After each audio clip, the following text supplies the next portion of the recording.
Welcome to Building the Future, hosted by Kevin Horick. With millions of listeners a month, Building the Future has quickly become one of the fastest rising programs, with a focus on interviewing startups, entrepreneurs, investors, CEOs, and more. The radio and TV show airs in 15 markets across the globe, including Silicon Valley. For full showtimes, past episodes, or to sponsor the show, please visit buildingthefutureshow.com.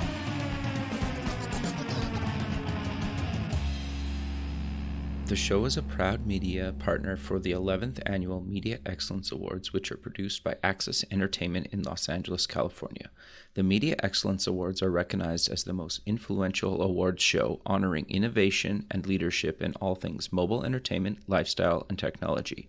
For more information on how to submit to these awards, please visit MediaXAwards.com. Welcome back to the show. Today we have Amanda Watson. She's the founder at StyleForIt.com. Amanda, welcome to the show.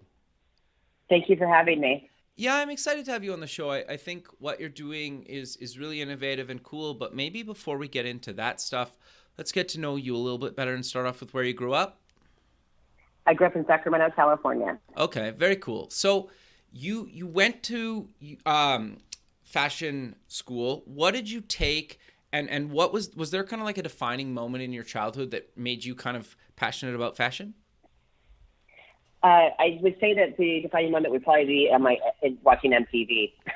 Interesting. Sure. It was all about it.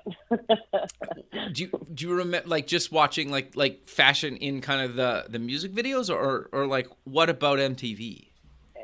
Yeah, I mean MTV was I at my age it was the 80s, and so it was Sure. Madonna. It was all these really cool chicks, and I mean things were like anything goes in the 80s. So it was really fun to play with, and lots of color and lots of just fun feathers in your hair, and different colors to like teal was in, and it was just a fun time to be a kid and playing with fashion. So sure. So what made you go to because you went to the Fashion Institute of Design and Merchandising, correct? Yes, I did in San Francisco. What made you pick that school? Well, number one, mostly because it's close to home, Sure. so I wouldn't be too far away from my family in Sacramento. Right. Growing up, going to San Francisco, I had family there at the time, so and still do actually. But I thought it was a great program. I thought it was, it was a 2-year program, which was easier in my mind to sort of wrap my head around than Right. a 4-year program, so I could get right to work. Sure. So you graduate. Walk me through kind of your career up until kind of what you're doing right now. I was fortunate enough to get a corporate position with Macy's West at the time, and worked in 3 different positions there. One was a bridal registry coordinator position, which may not sound as glamorous and not very fashiony, but it was the first step into becoming an assistant buyer. Sure. In women's sportswear. And then from there, I worked in the fashion office for 2 years. Okay. Yes. And then I left Macy's West for Donna Karan and managed their men's program on the West Coast. Okay, interesting. That was probably a way different experience. Yes, it was a lot of travel, and I liked that idea at the time. So I wanted to get out of the office because I felt like I was too young to be stuck in an office. And actually, going back, I probably would never have left, but that's another story. Sure. Interesting. But I wanted to be traveling up and down the coast and going to New York, and that's what that job provided me. So they had the DKNY men's launch. It became a much bigger brand than it was initially. So they needed someone to manage the businesses up and down the West Coast, and that's what I did. Interesting, because that brand was huge, right? Like that brand just kind of blew up. So you probably got to see it kind of from its infancy into being this kind of huge brand. Well, it was just men's. So women's was already super duper established at this point, because this is like 2001. Oh, okay. And so women's was very, very established in the fabric of the community. Right. And of course now it's pretty much gone, sadly. But which is interesting, but men's, right? They thought they tried to ride the coattails of women's and create the men's line. And the men's line did do well, and that was back basically with Kenneth Cole was the big deal for men at the time. That was the brand to wear for men. But so DKNY was trying to ride that wave, and so I was just with men. So actually, one of my best friends, and still one of my best friends, was doing the DKNY women's business and doing the same job. So that's how I got the job. Interesting. Okay. Very cool. So walk me through how you decided to kind of come up with Style For It, and what exactly is it? Okay, so it's twofold. One of it's part of it the idea came from my professional career, and the other part of it came personally. I've always grown up being a girl over a size 12 and up. Okay. And I've always been a girl that would wear things once or twice and then decide I don't like it anymore because I'm finicky. And so it's like, well, where do I sell this to? Because growing up with Crossroads, trading company being a big thing here in Northern California, you could sell if you're under a size 12. You could sell all your clothes. But if anything above that, you're kind of stuck with it and no one's really doing anything about it. So I would just keep things or I would donate them. And then at some point I was just keep holding on to things. And then professionally, 4 years ago, I started with a company called Gigi, and it's a big deal in the plus size community. It's a dress company, and they make beautiful dresses, wedding, casual dresses at a higher price point. And I was seeing a lot of leftover stock just sitting around. Okay. And I thought, what a waste. And that I'm not the only girl out there with this problem. There's not the only company out there with this problem. Where do we go with this? So about 2 years ago, I went to a developer down in Los Angeles and he had to make a completely custom site because I couldn't just use a Squarespace or anything like that just Sure. build this site. So I had him develop this site, and I decided this year in January to quit my other job and do this full time. Wow. And develop this website. So yeah. So kind of before we dive a little bit deeper into kind of what you guys do, I'm a little bit curious. So you worked full time while you were building this Style For It, correct? Yes, Okay. I was doing a couple of different things with brands, like managing a small lingerie brand with using the Nordstrom account. So Okay, and then you self-funded Style For It? Did you raise some money? Oh yeah, my own money. Okay. No, it's now interesting. it's my husband's money. Got you. No, but it's cool. It's interesting because so many people say like, oh, you should quit your full-time job to do this. And like, I think like sometimes you need to, but sometimes you don't need to. It's like, it really, really depends on what you're trying to do and kind of your situation. Right. And it sounds like you obviously built something while you were still working, which I think is interesting. So I know you briefly kind of covered it, but let's dive a little bit deeper into exactly what Style For It does. So do you want to maybe cover that a little bit? Yes, I would. So we are really trying to get the word out with the community of girls over a size 12 is up to a size 32 even, because I saw a miss in that marketplace too when I was with the Gigi, with the 4Xs and above. So where we're trying to work on is getting people, and I have a ton of products that's on there now. I'm adding more products in a photo shoot tomorrow. I'm trying to get people to either a gal can post anywhere in the United States to post her own dress on the site. Okay. I approve the cost price point, and then it goes live, and then I take a 20% commission out of that. Gotcha. And then I will provide a label and all of the payment arrangements so everybody's happy. So the person who orders it, once they get the dress and they're happy with the product, I will pay out the seller at that point. Or Gotcha. if you're too busy of a girl, you can pack everything up into your own box or request a bag or box from me, and I will mail that to you. And you can go ahead and fill it on up with the approved brands that are on the list in the site. Okay. And I will go ahead and use it in my next photo shoot and put it on the site for you and take a 30% commission. Interesting. And again, handling all of the payment and the labels and everything. Okay, very cool. So this maybe sounds like a stupid question. You were kind of the first to market in this space. Is that fair to say? Yes, it is fair to say. In a nationwide capacity, there's a couple other gals out there doing it. The Plus Bus is a big deal in Los Angeles, and they literally have a bus of clothes that they go around town. And I think that's fantastic. But I really want to make this sort of virtual for everybody and make it a lot easier to sell. Well, sure. I think you're filling like a need, right? And which is great. So how does it kind of work? Like if so you quickly covered kind of people that are looking to sell kind of their stuff they have. But if I'm somebody that's looking for something, I just go to the website as well and I can shop and browse all these different kind of brands and clothing? Yes, you can. And we're also working on a component, the developer, and for now I'm going to have people email me. I want to get like a wish list going for people. Like if someone's looking for a specific bridal dress, I have like 2 or 3 dresses left in bridal. If they're looking for a bridal dress say for next March, and it's size 26, I can keep an eye out for that person. And then when something hits, then we can let them know, like, here's this dress, here's a photograph of it and the condition it's in. And if it's been altered, and then perhaps they'd be interested in purchasing it. So okay, so you kind of broker a bit sometimes. Yeah, I would be. Yeah, I'd like to get into that, because I think that's sort of the wave of where things are going. I mean, a lot of people may not want to get rid of something, but if they got the right price, they could. But I'd like to get people interested in the site, and I'd like to get people interested in reselling their garments, because I think there's a lot of waste in the business overall. So, well, sure, it'd be nice to move things along to other people. Sure. Well, I think everybody's kind of guilty of, there's probably stuff in everybody's closet that they haven't worn in years or decades, right? Like, right. No, okay. That's interesting. So walk me through a little bit of kind of your journey, because you said you've been doing this a couple of years now. What did you kind of initially launch with, and then how has it kind of evolved over the last couple of years?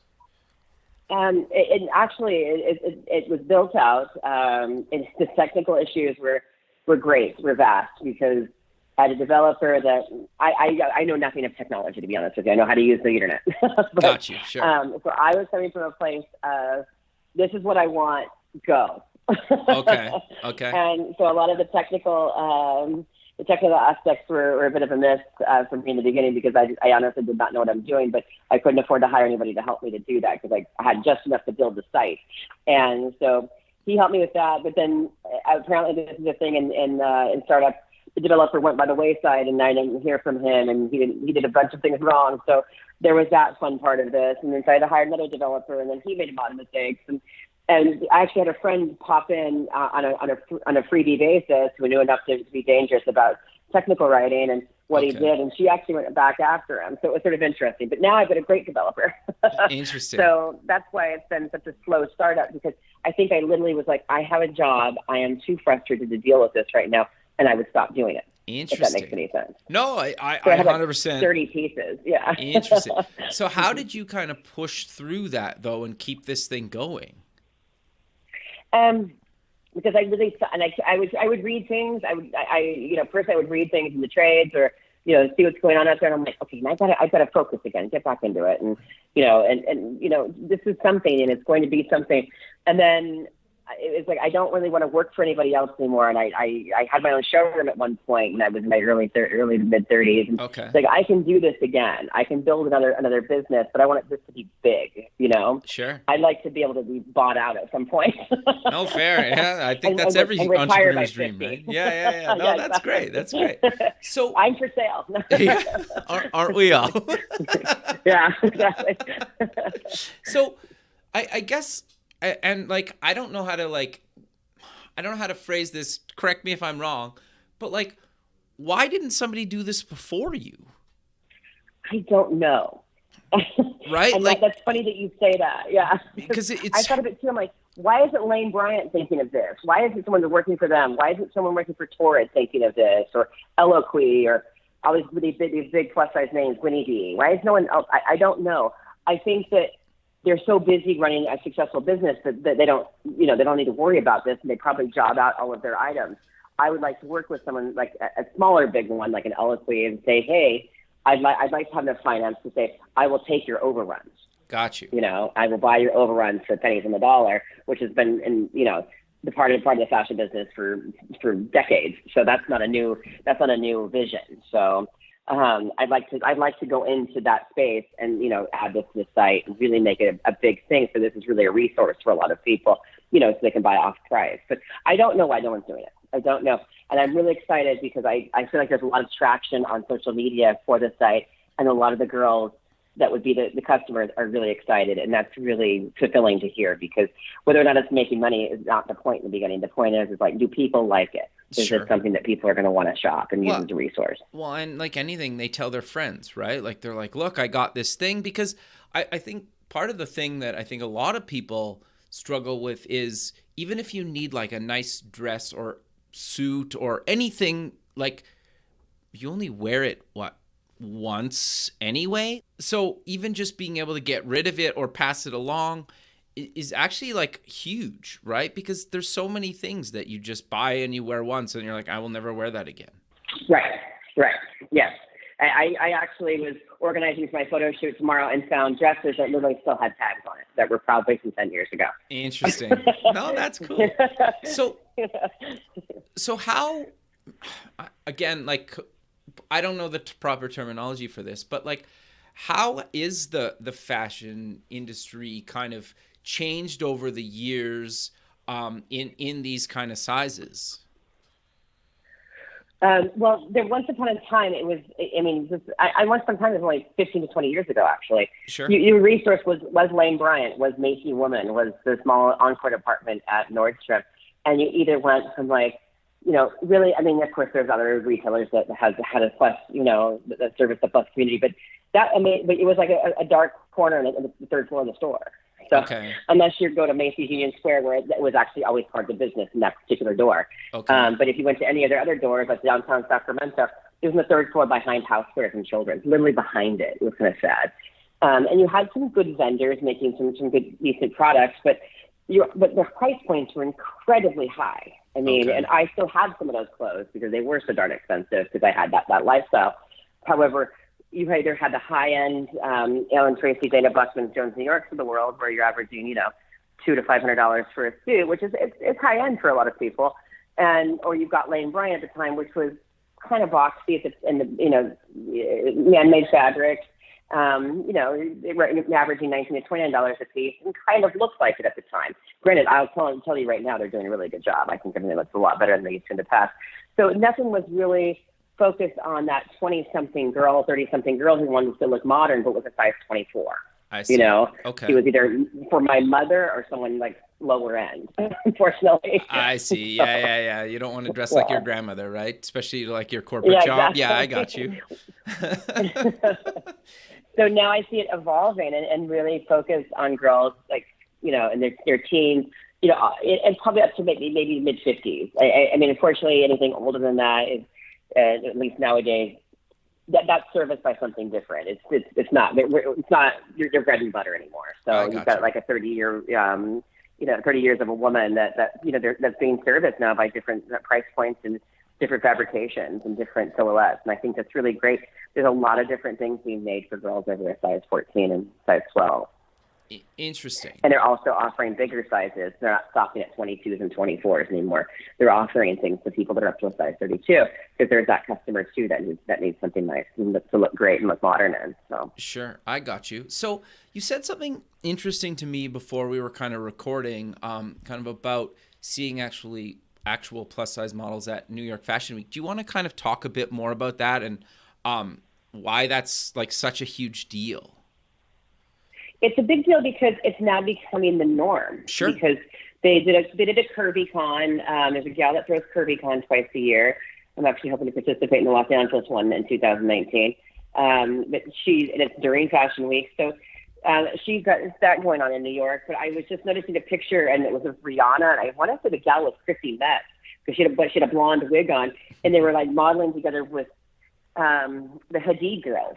Okay. I can't think of their names. I can picture their faces, but they're like major models, actually. You know. Sure. Bella Hadid and her sister, and then Rihanna. You know, the big girl on her own. And they're all sort of standing together, like doing a little photo shoot. And I'm like, that's great. Like, no one's like, oh, geez, here's the fat girl. You know what I mean? It's like they're like all looking cute, and everybody's dressed up and looks great, and it's not weird. It's not some girl in a muumuu. It's a plus size girl standing next to Rihanna's now sort of a normal size girl because she's gained a little weight, and these two skinny models. But everybody looks like they're having a great time. It doesn't look weird anymore. I don't know how to say that. Sure. Because in the past, it's always just like the token like chubby girl was there. Well, but now it looks like everybody's and like it's inclusion. I think that's really important. Yeah, I think it's also good for young people kind of growing up to see people that look like them at all kind of sizes, right? And see everybody just kind of hanging out with each other, right? Like, especially with now that we're such a global kind of economy, I think it's interesting just like you will meet people that are different than you in your lifetime. Whatever that is, doesn't even really matter, but just kind of being able to accept each other for who you are, I think is seems to be a lot more. People are actually caring more about it. Companies are caring more about it. People are trying to level the playing field a little bit. Do you kind of find that, or is it?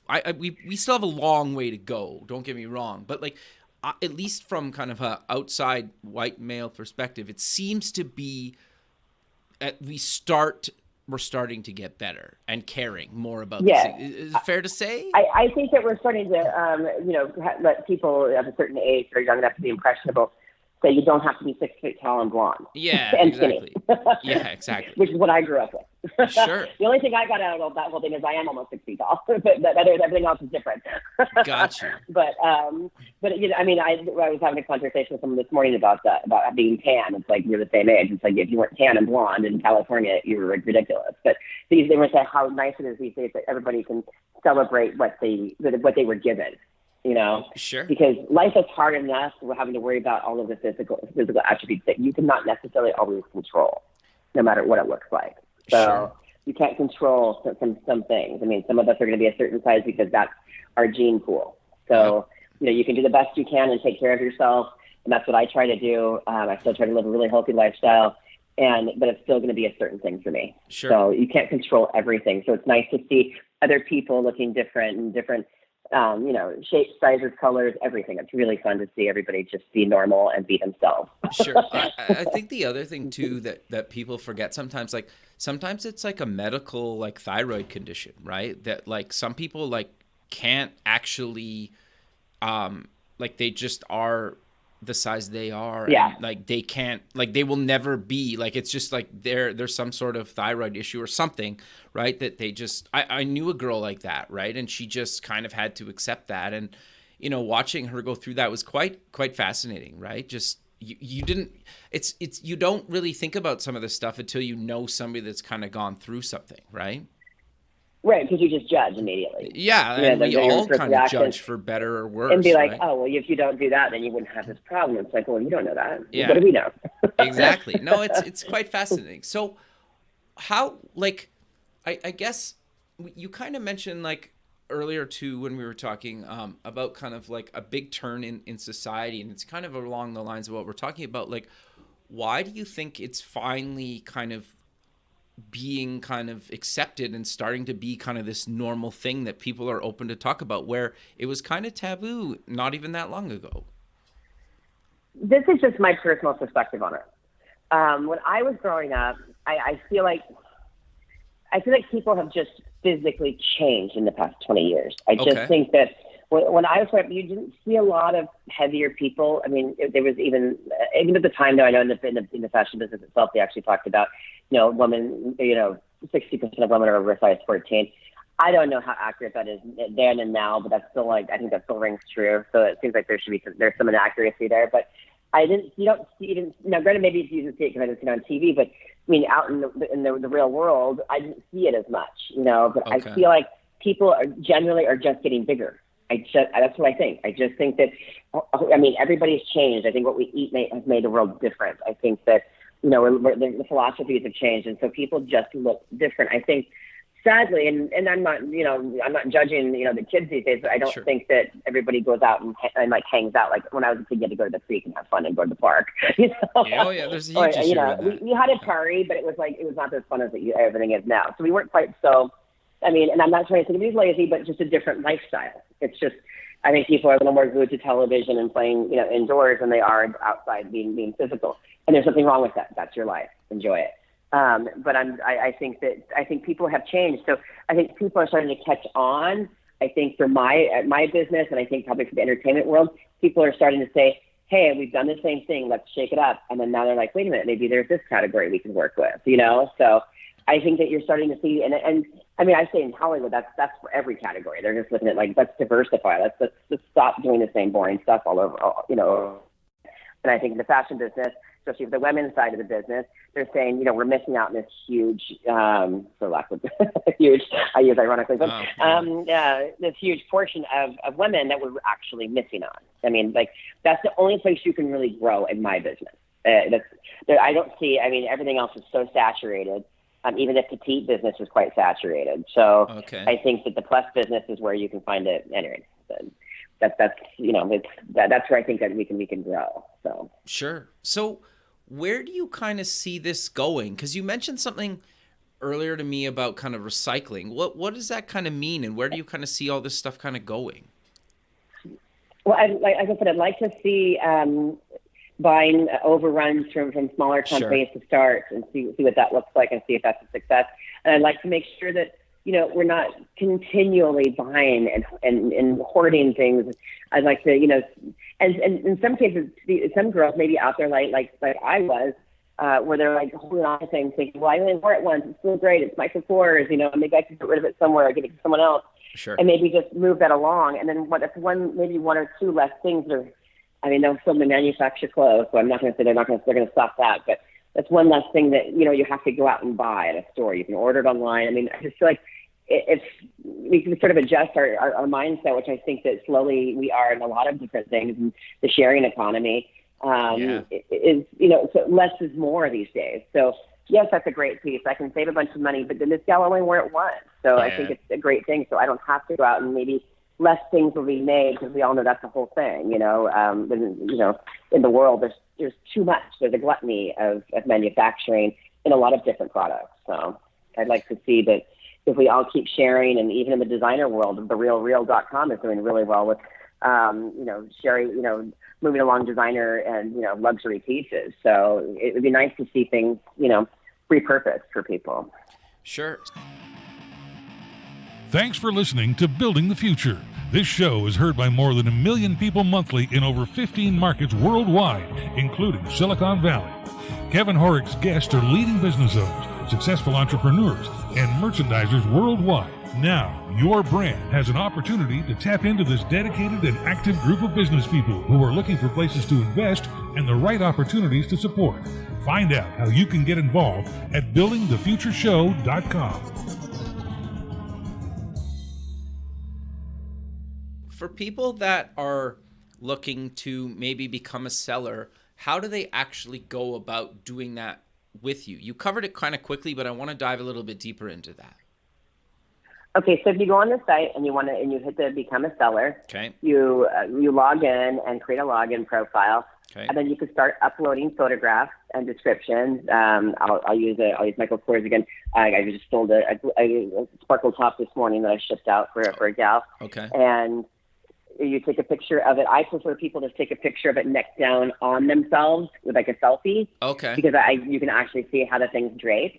Sure. And you can decide. Just with their phone, right? Yes. Okay. Yes, Yeah. phone. Yeah. I'm actually trying to develop an app. That's a whole other thing. Gotcha. Yeah. But, Sure. Right.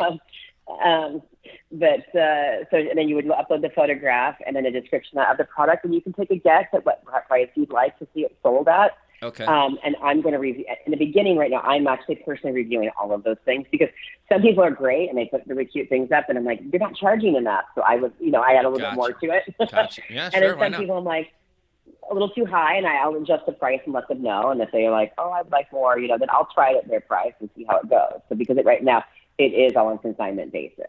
So, right. Okay. what it sells for, it sells for. So how long do you keep something, or it's self-posted until it sells.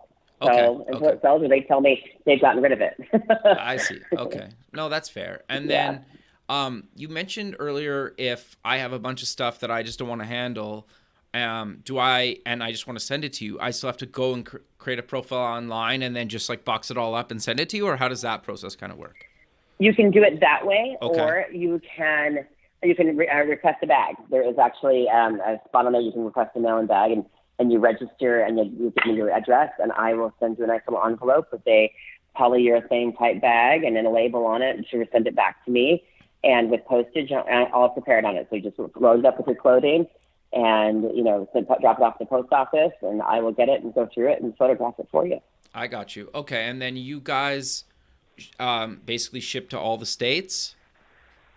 All states, yes. Okay. Are you doing anything outside of kind of America, or not yet? I have the ability actually to do like Northern Europe, Australia, Canada, New Zealand, I think, right now, because there's not a lot of restrictions on the shipping. Okay. If you do a self-posting, but I'm afraid that the postage itself might get a little cost prohibitive for some people. Yeah, sure. So And sometimes it takes a long time, right? Yeah. Yes, and then so I'm afraid that like sometimes you're going to buy like a really great $40 shirt, but I'm going to charge you $45 to ship it to Australia at the same time. So then your $45 shirt is now a $95 shirt. So yeah, but, gotcha. At some point down the line, if I get a bigger pen with UPS or FedEx, perhaps they can give me a better deal to do some international shipping, because there's a missed opportunity with a lot of different countries. But even the ones I just mentioned, they've had some great business to work with those countries when I was with the GG. So. Sure. Well, and I'm also assuming that just being able to get something that you wouldn't, like, that was made in another country that wouldn't even sell in, your continent even, right? Could be cool, right? Yeah, very cool. Like, I have a contact in the Netherlands, and she's got some great things. And it's like, oh, it'd be so cool to say, this is a Dutch designer, and it's a size 24, and how cool is that? Because no one else is going to have it. But I mean, and that's definitely a possibility down the road. Sure. But yeah, no, I agree. It's kind of fun to be that girl that doesn't have, I like not wearing what everybody else has either. So I think that's a really fun opportunity to really be a real fashion girl. Where you are, to be able to have things from other countries is always a nice thing for any girl on any size. Sure. Well, I even know, like, just because I live in Canada, so even like just coming down to LA, for example, and buying clothes, it won't get to some stores for 6 or 9 months later, right? So you can be that far ahead of like the curve. Not that I'm like a big fashion person, because I'm not, like, but I don't mean it like that, but it's interesting to see, even when I've gone down like with other girls that have bought clothes and then they bring them back, you don't see those same clothes for, almost a year, right? Which can be a big deal to some people. Yeah, I mean, that would be, Canada would be the next natural, fit Sure. to really layer in, because it's, it's right there. Yeah. So, and the shipping is not quite as cost prohibitive, obviously. So Sure. that's an easier ship. But yeah, I would love to market to Canada and then expand from there, and because we did a lot of business in dresses and plus sizes in Canada, because there's a big miss up there for girls over a size 12. I do know that. Got you. Okay, and so. Yeah. Walk me through, if I just come to the site and want to buy something. It's just like basically buying from any other site online, or is it Absolutely. a bit different? Okay. It's very easy. Put it in your cart. Click buy. But no, as we're building, I'm offering free shipping. I know I'm probably kind of losing out on some money there on that, but I think it's really important that people are happy. And I want to offer free shipping, so people will get on the site and order things and, feel like they're not taking a big risk and paying for shipping on something that's used. So, and I had a gal recently who purchased something back in January for me, but had lap band surgery and lost a bunch of weight. And it was a beautiful dress. It was actually a brand new dress. And she's like, may I exchange this and just get site credit? And I'm happy to do that too. Okay. So I really want people to be happy. I want them to be happy with their purchases. Well, and I'm also assuming that if I buy something for an event or something, I wear it once, I could potentially sell it back to you, or do you do that as well? Exactly. Yes. Okay. Yes, that's the goal. Yes. I mean, if you wear a special occasion or something, or if you wear something once and decide, that was cute for then, I don't want to wear it anymore. Yeah, sell it back. Let's do it again. And then I'm assuming the other thing that probably is a big market for you is like grad dresses. For graduation? Yeah. Is that something? Yes, I would imagine. Yeah, I was hoping that we would like get a lot of evening wear, formal dresses, bridesmaids. I actually wanted to create a whole portal for that at some point when I get enough stock to make sense of it. Sure. That to just do that. I'd also, it's funny you brought that up. Want to create in the early part of 2019 a Rent the Runway version just for plus size girls. Oh, very cool. So I could buy some extraneous stock from formal wear makers or bridal makers, so they could rent a dress. So if it's a $700 dress, you rent it for $29 for the week, and then send it back. I think that would be a really great program for a lot of women over size 12, because I know Rent the Runway does go up to 18, I think, but that's still like a big barrier for a lot of girls. I like, as a big girl myself, I'd like to go to a site and go, this is just for me. Yeah, fair knowing enough. that any dress I click on, I can get. That's a nice feeling. Yeah, no, fair enough. I think that's with anybody, right? Like they like things that make them feel good about themselves, right? In any category. Yes, exactly. Yes, yeah. Like a big and tall guy too. I mean, there was, you want to go to a website and go, oh, I'm too tall for all of that. Why do I bother? Yeah, it makes total sense. So I'm curious though. You've been doing this full time now for a while, and walk me through. You said you're not technical. Walk me through a bit of the things that you've kind of learned or wish you knew, maybe a bit earlier on, because I think some of that stuff can be really inspiring to people. For the technical aspect? Well, any of it. Well, for technical, I wish I had hired somebody. I wish I'd hired somebody to project manage the technical portion of it. Okay. And I would have liked to have still been involved. Again, now I've learned a lot from that, which is, I mean, it's not that I didn't want to learn, but I was also working. Sure. Now when I'm doing the technical, and I have a good friend of mine in Chicago, actually, and she's been walking me through things and doing it just because she's my friend.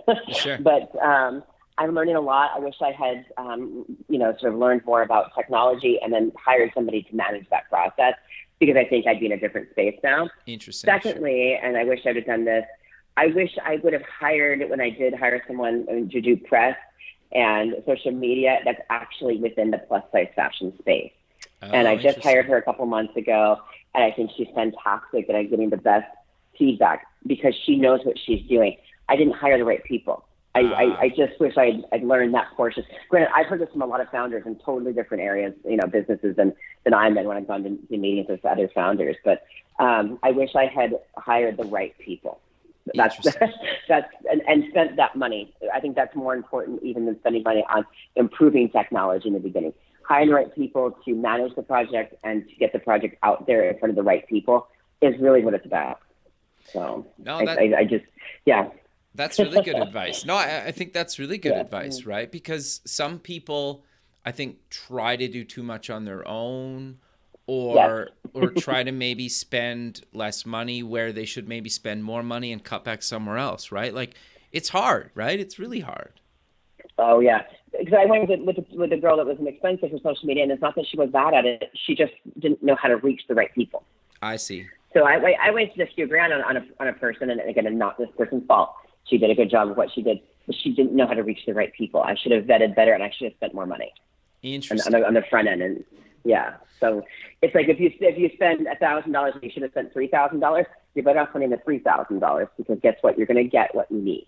Yeah, well, because you're going to end up spending $4,000 because you have to get somebody for else. No reason. Yeah, fair enough. Exactly. Yeah, interesting. So is there any tips on what you found about how you actually vetted these people that seem to be, doing a good job for you now? I would say do a lot of research within the space that you're in, whatever you're doing. If it's healthcare, I mean, it's anything. Just really do the research, and then start. I was starting to write down names of people and seeing these names come up over and over again. And I'm like, okay, that's someone I should talk to. Okay. That's someone I should reach out to. These days, it's so easy to reach people. It's so easy. And if they don't want to talk to you, then fair enough. But I would start doing outreach to people that you keep seeing their names come up, or if they're doing something that you really think is fantastic. I think that's the way to meet people, and that's how I met the person I'm working with now, and then both the people I'm working with now on the tech side and on the press and social media side. Interesting. I think that's really good advice. So walk me through what's kind of next for you. Like, you're obviously trying to grow this thing, but like are you actively just kind of reaching out to people online, or how are you trying to get kind of more inventory? So the woman I'm working with on the social media, she's actually doing a lot of outreach because she has the contact. Okay.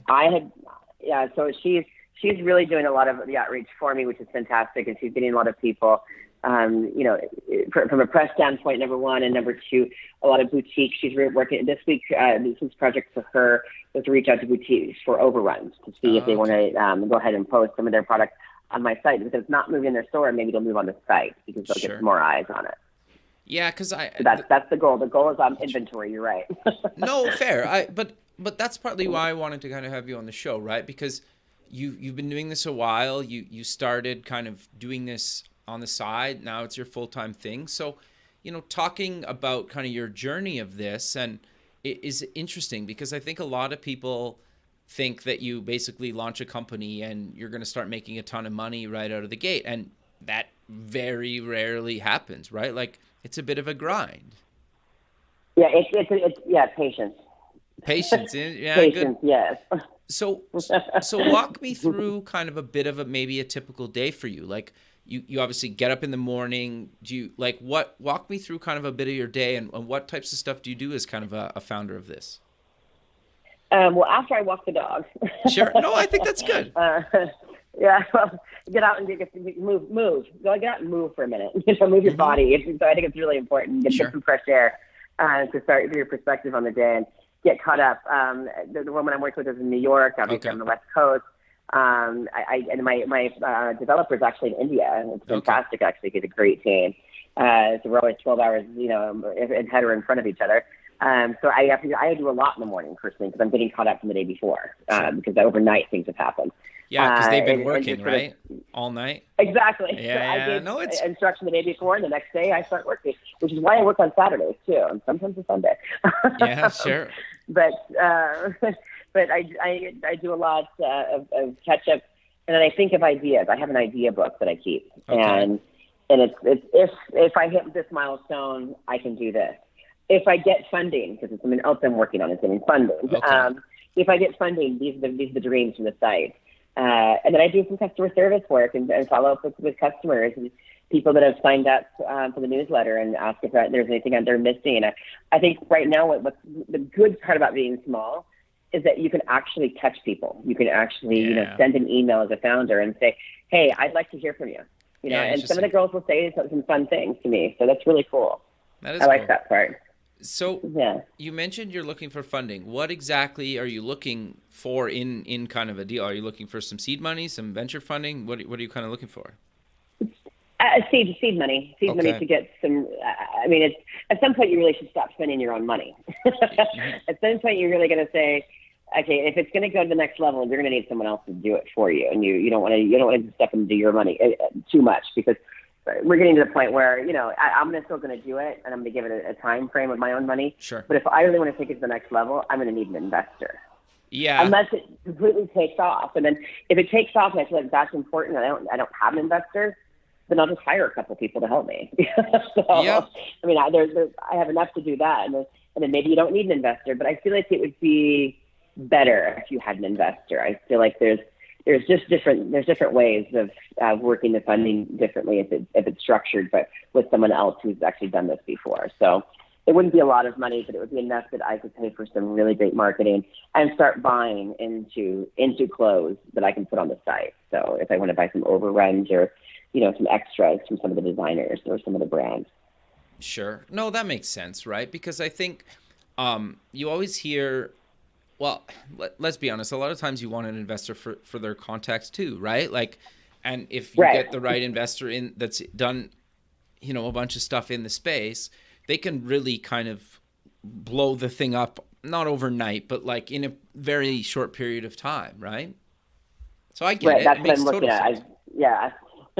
I sent out a deck and I'm on angel list to a few investors, and I do a monthly update. They may never respond to me. I don't know, but they may in November go, you know what? We like what you're doing, and we've invested in the ABC company that's all doing plus size fashion. We think this might work for us. Interesting. Let's invest in you and see where this goes. So that would be great. No, I think that's. But I'm optimistic. Sure. No, I think that's great, right? And have you tried to approach a bunch of kind of investors in the Valley, because you're really close? Oh yeah, I'm in it. So yes, I've had a couple introductions to some guys that were. One wants to be in the space, but is not really. But I don't have enough traction for him right now, and so him and I are going to stay in touch. And we had a meeting, which was I was excited just to get a meeting because these guys are busy. They don't have time for a phone call, let alone a face to face. Yeah, fair enough. And you learn just from the meetings. You learn from the phone calls. I mean, again, going back to anybody that's a founder of anything, no matter what space you're in, getting a hold of venture capitalists, angel investors, any of them, seed funding. It's hard. That all by itself can be a full-time job. Yeah, no, fair enough. That's fair. That's the last half of my day, by the way, is working on funding. So the first half is really on the site. The second half of my day after lunch usually runs into like, let's look at funding. Let's do an update. Let's see if there's anybody new out there that I'm missing. LinkedIn, a bunch of people. I've done that. Fair enough. Interesting. Yeah. No, I think that's good, right? Because that's kind of what it takes, right? I think a lot of people don't realize how much time and effort you put into all that stuff, right? And I spend a ton of time on LinkedIn too, right? And I have for years, right? And one day it like will pay off, or you get like a little win, like one person will write back to you that you've been trying to get a hold of for a while. Like it's basically, I've gotten pretty much everything I've ever gotten career-wise kind of through LinkedIn as a platform, right? So it's worked really well for me. Yeah, it's an amazing platform. I agree. I mean, it was the old-fashioned joke of it's not what you know, it's who you know. Oh, very much so. Yeah, exactly, right? Or who you're willing to reach out to, right? And it's interesting that you said that. Like, I'm glad for you and happy for you that you got a bunch of kind of meetings with some of these really busy kind of investors, right? Because that in itself is really hard to do. Well, that was just one. But still, yes, I was, and that was an introduction from a friend of mine. So that was I said a professional friend, but still friends. I mean, sure. We do friendly things. But she made that introduction, and I was grateful for that because it took. I mean, that's a lot of trust on her part as well. So that you have to learn a lot of people because that's where you're going to get like the face-to-faces, or unless you have like some amazing idea that I just hope someone sees that it means. No, I think that's. And then I also know. Okay, go ahead. Sorry. Yeah, sorry. No, go ahead. I also know that from talking to I talked to venture capitalists at other meetings, but they were already there. But my one-on-one, he said that most investors invest in the person and the team, and sure. not necessarily always in the idea. Yep, that's fair. Anyway, something I learned. No, I actually 100% believe that too, right? Because like if you're passionate and you're driven and you basically are motivated to keep this thing going, you could basically start something new tomorrow and go after it, right? And some investors will keep funding that, right? Which is interesting. Yeah. Cool. Yeah. Well, Amanda, we're kind of coming to the end of the show. So let's close with mentioning where people can get more information about Style For It and any other links you want to mention. Visit styleforit.com. We are also on Facebook, and we are Style For It in SF on Instagram. And you can always hit me up with an email, which is info@styleforit.com. Perfect, Amanda. Well, I really appreciate you taking time out of your day to be on the show, and I look forward to keeping in touch with you, and have a good rest of your day. Thank you so much. I appreciate it too. You Thanks. too. Okay, bye. Okay, bye-bye. Thanks for listening. Please visit our website at buildingthefutureshow.com to join the free community, sign up for our newsletter, or to sponsor the show. The music is done by Electric Mantra. You can check him out at electricmantra.com and keep building the future.